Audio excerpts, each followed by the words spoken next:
हमने बनाए हैं। हमारे यहाँ बाल विवाह पर रोक, किसी ने मांग नहीं की थी कानून बनाओ, फिर भी कानून बने थे, क्योंकि एक प्रगतिशील समाज के लिए आवश्यक होता है। शादी की उम्र बढ़ाने के निर्णय किसी ने मांग नहीं की थी, लेकिन प्रगतिशील विचार के साथ वो निर्णय बदलने पड़ते हैं। बेटियों को संपत्ति में अधिकार किसी ने मांग नहीं की थी, लेकिन एक प्रगतिशील समाज के लिए आवश्यक होता है, तब जाकर के कानून बनाया जाता है। शिक्षा को अधिकार देने की बात किसी ने मांग नहीं की थी, लेकिन समाज के लिए आवश्यक होता है, बदलाव के लिए आवश्यक होता है, तो कानून बनते हैं।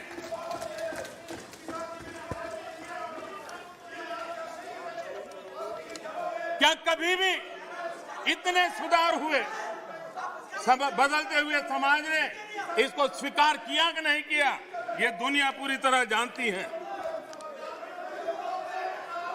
माननीय अध्यक्ष जी, आप जानते हैं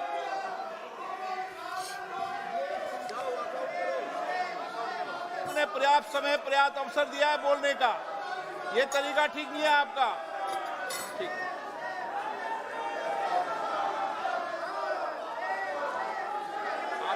आप दे दीजिए।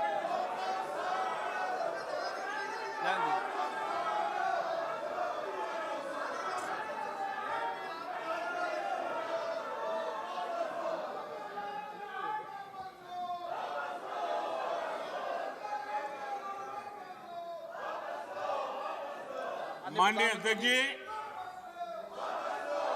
हमें मानते थे कि हिंदुस्तान की बहुत पुरानी पार्टी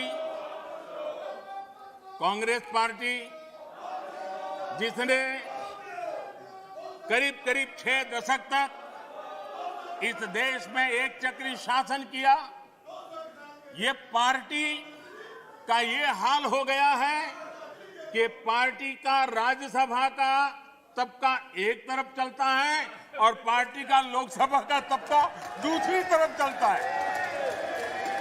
ऐसी डिवाइडेड पार्टी, ऐसी कंफ्यूज पार्टी न खुद का भला कर सकती है, न देश की समस्याओं के समाधान के लिए कुछ सोच सकती है। इससे बड़ा दुर्भाग्य क्या हो सकता है। कांग्रेस पार्टी राज्यसभा में भी है, कांग्रेस पार्टी के वरिष्ठ नेता राज्यसभा में बैठे हैं, लेकिन वो एक बहुत आनंद और उमंग के साथ वाद विवाद करते हैं, विस्तार से चर्चा करते हैं, अपनी बात रखते हैं। और यही कांग्रेस पार्टी का दूसरा तबका अब समय तय करेगा। माननीय अध्यक्ष जी, ईपीएफ पेंशन योजना, हमें मालूम है कभी ऐसे केसेस मेरे सामने आया जब 2014 के बाद में आया बेटा, किसी को पेंशन 7 रुपये मिल रही थी, किसी को 25 रुपये, किसी को 50 रुपये, किसी को 250 रुपये, ये देश में चलता था। मैंने कहा भाई इन लोगों को ऑटो रिक्शा में वो पेंशन लेने जाने का भी खर्चा उससे ज्यादा होता होगा। किसी ने मांग नहीं थी, किसी मजदूर संगठन ने मुझे आवेदन पत्र नहीं दिया था। माननीय अध्यक्ष जी, उसमें से बाहर ला करके मिनिमम 1000 रुपये देने का निर्णय हमने किया था, किसी ने मांगा नहीं। मुझे किसी भी किसान संगठन ने इस देश के छोटे किसान को कुछ सम्मान पैसे मिले इसकी व्यवस्था किसी ने मांग नहीं की थी, लेकिन हमने प्रधानमंत्री सम्मान निधि योजना के तहत उनको हमने धन सामने से देना शुरू किया। माननीय अध्यक्ष जी, कोई भी आधुनिक समाज के लिए परिवर्तन बहुत आवश्यक होता है।